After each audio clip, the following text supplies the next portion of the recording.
Hey y'all, so look, I just found out that there's a green light for a remake of The Bodyguard starring Whitney Houston and Kevin Costner. How y'all feel about that? Let's talk about it. This is the Demia Avery Show, hosted by Demia Avery, where some of your favorite entertainers, celebs, and entrepreneurs come to highlight all of their many talents. Hello, everyone. This is Demia Avery with the Demia Avery Show. Thank you so much for joining me once again on today's entertainment report. We're going to get right into it. We got some good stuff today. So don't forget, if you're on YouTube, go ahead and hit that subscribe button. Anywhere else, hit that like and share button. So the first thing we're going to talk about today, I'm excited. The Bodyguard. The Bodyguard remake is in the works. Are y'all excited about that? I'm excited and not excited. So let me just go ahead and read what I found out. So it says the Bodyguard remake is in the works from Taylor Swift's Eras Tour director Sam Wrench. Warner Brothers is developing a new version of the 1992 feature that starred Whitney Houston and Kevin Costner. No casting announcements have been made yet, but Jonathan Abrams, who penned last year's Clint Eastwood Helm Juror #2 for the studio, is writing the script. Matthew Lopez wrote a previous version of the screenplay remake that has been in various stages of development since 2011. I'm excited and not excited. I'm not really crazy about remakes. I love The Bodyguard. How many times did y'all watch The Bodyguard? Because I watched it about 1,000,000 times. I probably can. And you know, I could probably sing every song that's on there, but I just wanted to do it justice. I wanted to do it justice, how do y'all feel about them with the casting? Do y'all think that they should cast a star that's already out there, or should they cast a newbie? 50-50 on that. Um, I want the film to be successful, so they probably are going to go with somebody that plays Whitney Houston, somebody that's big, so that they can have a draw. I would assume. I would assume they would do that because Whitney Houston was a humongous star. So why would you go with somebody that's not going to draw that many people? Because otherwise they might put it on like a streaming service. So that wouldn't do good. I would hate that.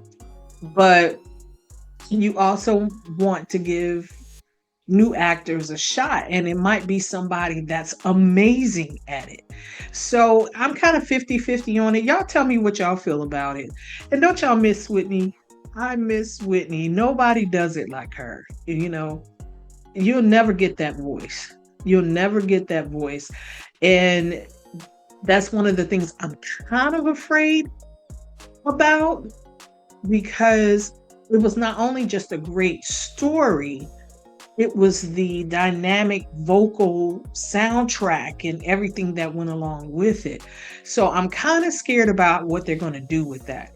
So in the comments, what y'all think about that whole Bodyguard remake. So I'm kind of excited, not excited. So anyway, moving on.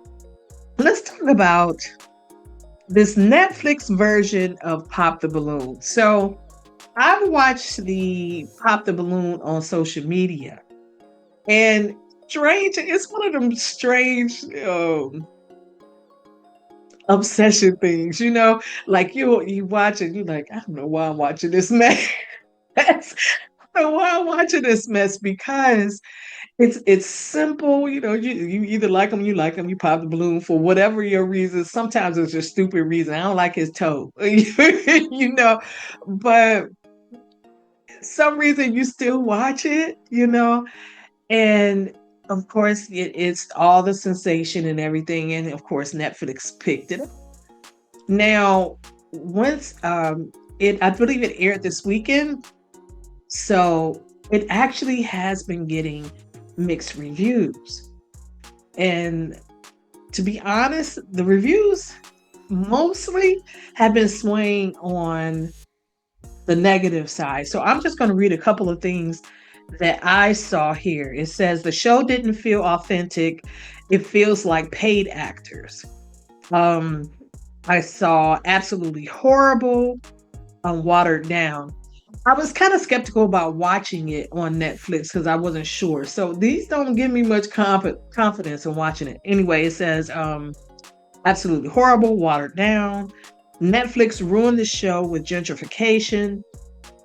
Um, it was a mess. So I didn't see anything good. I'll say that. So y'all tell me what if y'all watched it, y'all tell me how y'all feel about it, and then I'll go and watch it. If I see some good comments, if I see all bad comments, I'm not gonna waste my time in watching it. I'd rather watch it on social media and keep it that way. And then they said something about the format has changed and this and that. So again, y'all tell me how y'all feel about it. All right. So, lastly, the last story, my girl Missy Elliott performed at 2025 Coachella, and I watched the performance. I love Missy Elliott. I love Missy Elliott. I love her creativity, her artistry, her performance, her voice, her writing skills. Do I sound like a fan? I'm a true fan of Missy Elliott. I used to being in the entertainment industry, I wanted to be her, like own a record label, also be the artist. I just thought that she was just an amazing businesswoman plus an artist. And I just thought that was such a cool thing. Now, watching the performance, she had everything in true Missy style. She's going to have the crazy costumes. She's going to have the performance level. She's going to have the dancers. She came out on stage as a transformer. She's going to have spaceships and all this other kind of stuff. It's just Missy with the big bags of her, freaky, freaky, freaky, and all this other kind of stuff.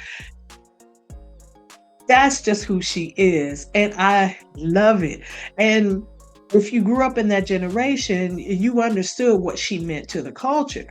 So I was looking at some of the reviews and things like that, and it was mixed reviews on it. And I was like, how in the heck can there ever be mixed reviews with Missy? I mean, of course, all people don't have to like her. I mean, people love what they love. But some of the people, what I kept seeing is some of the people were saying that this generation may not can't really identify with Missy because they didn't come from the other generation, so they weren't really they loved it, but they didn't love it like the a little bit older people loved it because they couldn't identify to some of the older songs. And I saw a couple of comments. I'm a huge Missy fan, but the whole performance was disappointing considering she lip synced her entire set. No, you know what? Yeah, probably. But when you do that much, there are very few artists that can perform with that much intensity and that much, stage stuff and still be able to perform it full voice. There are only a few people that do it. Beyonce, um, Usher, and it's a skill, it's a required skill. And if you're not a performer that has developed that skill, if you don't perform all day, every day, all day, every day with it for developing that skill, it's kind of hard to do. And that's a lot. She has a lot going on. So I'm going to fault her for that.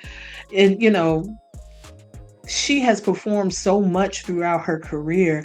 I'm not going to take anything from Missy, even if she had a bad day. And I don't think this was a bad performance by far, but even if she had a bad performance, I'd be like, oh, well, maybe she had a late night or something. That's how I would just feel about Missy because she's just amazing. So,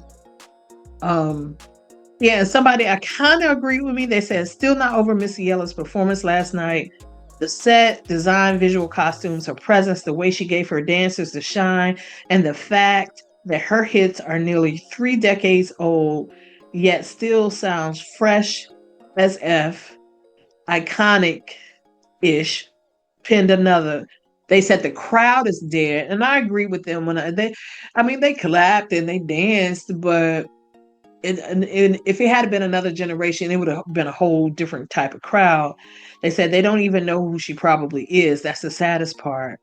They know of her. So, tell me what y'all think about it.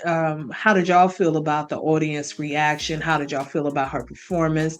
And just how do y'all feel about Missy Elliott as a whole? So, anyway, that's our entertainment report for today. Don't forget to like, subscribe, and I'll talk to you later. Bye bye.